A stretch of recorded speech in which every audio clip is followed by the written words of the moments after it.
Assalamualaikum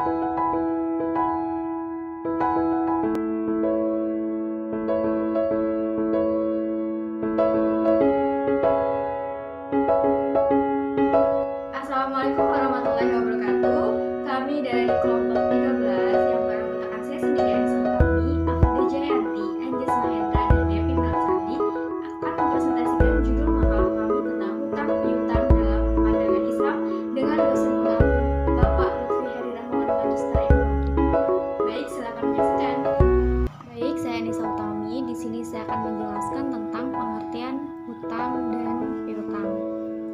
Nah, hutang piutang menurut Kamus Besar Bahasa Indonesia, utang yaitu uang yang dipinjamkan dari orang lain.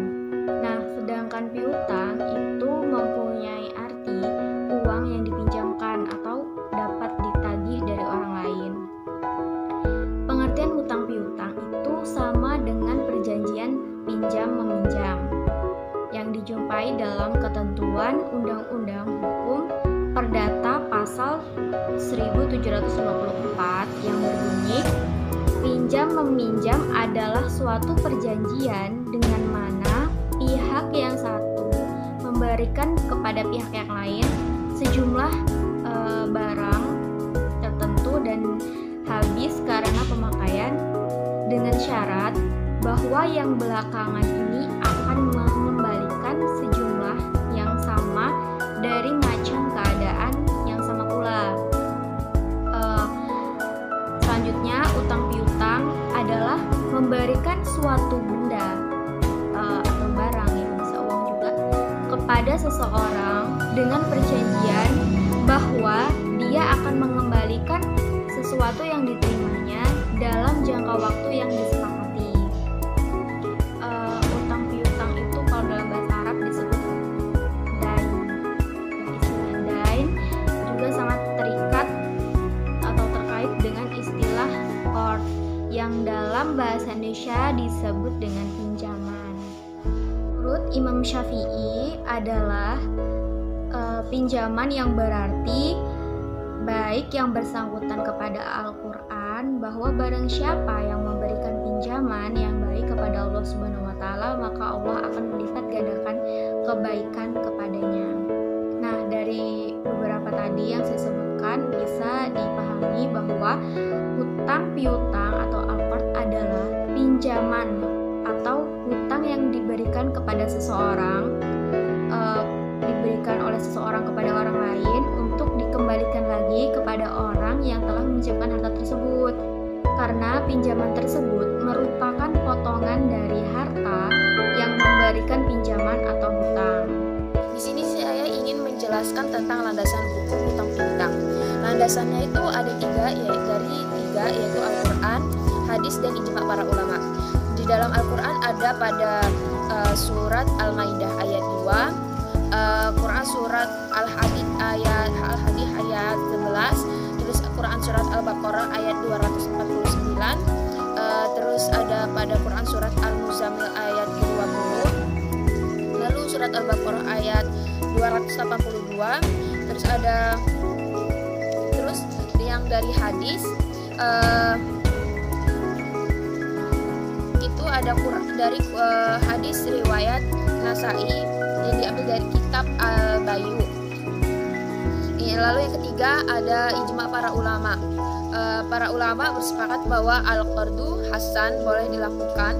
Kesepakatan ulama yang dilandasi dari naluri manusia yang tidak dapat hidup tanpa pertolongan dan bantuan saudaranya. Tidak ada seorang pun yang tidak membutuhkan pertolongan. Oleh sebab itu, agama yang sangat memperhatikan. Oleh sebab itu, pinjaman-pinjaman sudah menjadi satu bagian kebutuhan di dunia. Islam adalah agama yang sangat memperhatikan kebutuhan umatnya.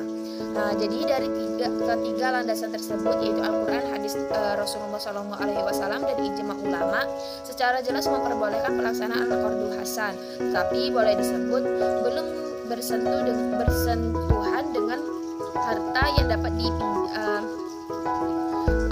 tetapi kebolehan tersebut belum bersentuhan dengan harta yang dapat dipinjamkan. Para ulama sepakat bahwa boleh meminjamkan harta yang bisa ditukar, ditimbang, ataupun makanan. Imam Syafi'i berpendapat bahwa boleh meminjamkan segala sesuatu kecuali manusia. Sedangkan Imam Hanafi berpendapat bahwa tidak boleh meminjamkan sesuatu yang tidak bisa ditakar dan ditimbang. Beda kalau Imam Hanafi. Kalau misalnya Imam Malik, Imam Syafi'i dan Imam Hambali seperti dikemukakan oleh Mahbah Zuhaili mengatakan bahwa boleh memberikan pinjaman pada setiap harta yang sah untuk dijual, baik itu barang yang dapat ditukar atau ditimbang seperti emas, perak, dan makanan atau barang-barang tersebut. Seperti barang umli, yaitu barang-barang yang tidak mempunyai unit yang seperti barang perniagaan dan hewan. Kita akan membacakan tentang syarat-syarat hutang piutang. Yang pertama, syarat-syarat hutang piutang terdiri dari muqrid atau kreditur dan muqtarid atau debitur. Dan yang kedua adalah syarat al-qalil hasan atau pinjaman tanpa imbalan. Dan yang ketiga adalah syarat al-qalil hasan, adanya barang meminjamkan. Meskipun al-qal bersifat tolong menolong, tetapi ada sesuatu yang perlu diperhatikan dalam melakukan akad-qard. Hal-hal yang perlu diperhatikan dalam akad-qard diantaranya adalah sebagai berikut. Yang pertama, jika pihak debitur menghadiahkan sesuatu kepada pihak kreditur, maka hal itu boleh diterima dan disukai oleh pihak debitur agar membayar dengan lebih baik. Yang kedua, menurut Imam Abu Hanifah, Malik, dan Ahmad, pihak kreditur tidak diperbolehkan mengambil manfaat dengan sesuatu dari pihak debitur, karena akad-qard bertujuan untuk berlemah lembut antar sesama manusia, mendorong urusan kehidupan dan memudahkan sarana hidup mereka, bukan bermaksud memperoleh keuntungan. Dan yang terakhir adalah pihak kreditur tidak diperbolehkan memaksa pihak debitur untuk mempercepat pembayaran sebelum jatuh tempo. Baik, di sini kita masuk ke poin yang D, aspek hukum dalam hutang piutang. Ada beberapa aspek-aspek yang perlu diketahui dalam masalah hutang piutang, yaitu 1. Hutang piutang adalah dalam koridor hukum perdata, yaitu aturan mengatur hubungan antara orang yang satu dengan orang yang lainnya dengan menitik beratkan pada kepentingan perseorangan atau pribadi. Yang kedua, dalam hutang piutang terdapat sekurangnya dua pihak kreditur, yaitu berpiutang, dan debitur, yaitu yang berhutang. Poin 3, hutang piutang dianggap sah secara hukum apabila dibuat suatu perjanjian tertulis atau lisan dengan saksi. Poin 4, debitur wajib untuk suatu prestasi yang dapat berupa kewajiban berbuat melunasi hutang atau tidak berbuat lingkar janji pada hutangnya, sehingga disebut wan prestasi. Poin 5, prestasi itu harus tertentu dan dapat ditentukan, wajib diketahui dan ditetapkan perjanjian jelas. Prestasi harus mungkin dan halal, serta prestasi harus berupa perbuatan satu kali dengan sifat sepintas lalu, ada sebuah benda atau berulang-ulang atau terus-menerus, contohnya pada sewa menyewa dan perjanjian kerja. Poin 6, tanggung jawab perdata penghutang sifatnya menurun pada keluarga penghutang. Sifat hukum pidana penghutang, jika ada tuntunan maka berhenti sampai pada penghutang, tidak ke keluarganya.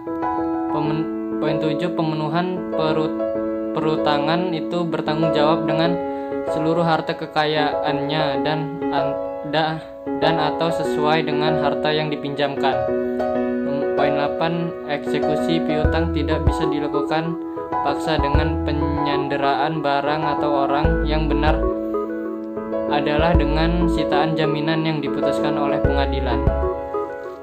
Poin 9, tidak boleh ada ancaman terhadap penghutang akan ada masalah pidana yang mana akan menghanguskan hutang.